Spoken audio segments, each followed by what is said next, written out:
Mari kita saksikan laporan khas tentang ujian pemeriksaan autism.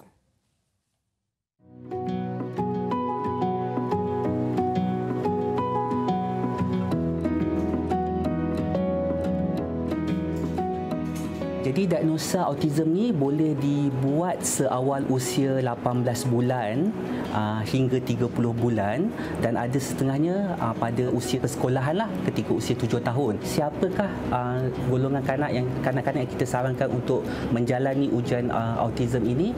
Jadi pertama untuk mereka yang berisiko dan kedua untuk mereka yang bergejala.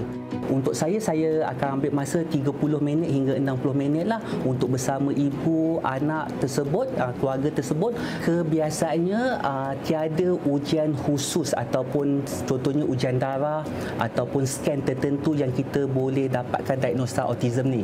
Jadi apa ujian yang saya maksudkan itu adalah kepada penilaian seorang doktor itulah daripada pengambilan sejarah atau riwayat kesihatan. Ada setengah-setengah masa kita akan menggunakan diagnostik tool lah. Contohnya untuk autism ni kita akan gunakan M-Chart di mana kita akan beri kepada ibu bapa dan ibu bapa akan melihat kepada carta tersebut dan menjawab soalan ya atau tidak, dan kemudiannya kita akan boleh beri markah atau scoring yang sama ada anak ini berisiko untuk autism atau tidaklah.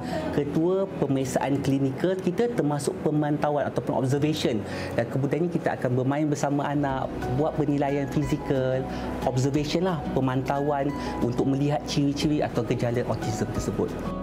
Cabaran tu tidaklah kata cabaran, cuma proses tu mengambil masa lah. Sebab kalau kita terlalu tergesa-gesa, masa yang kita spend untuk dengan kanak-kanak tu terlalu terhad, jadi kita tak dapat untuk pick up ataupun kenal pasti gejala-gejala inilah. Bila kita kenal pasti seorang anak itu ada autism ataupun autistic spectrum disorder, pertamanya kita akan kita perlu untuk rawatan atau tindakan lanjut. Biasanya ia melibatkan rujukan kepada occupational therapy untuk bantu dalam skill perkembangan dan juga skill sosial lah. Kedua, kita akan ada rujukan untuk behavioral therapy ataupun terapi tingkah laku. Jadi ini yang paling utamalah. Jika seorang anak tu biasanya autism ni juga lambat bercakap, so ada masalah pertuturan, maka kita akan rujuk kepada pakar pertuturan untuk membantu dengan proses percakapan tersebut, pertuturan tersebut.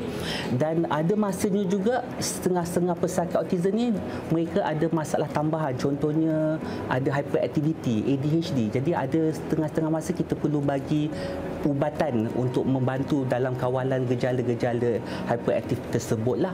Banyak kali ibu bapa ni bimbang stigma masyarakat jadi jangan, yang penting ialah anak tu, sebab kita nak kenal pasti awal supaya dapat intervensi awal dan rujukan awal lah kepada pihak terbabit lah.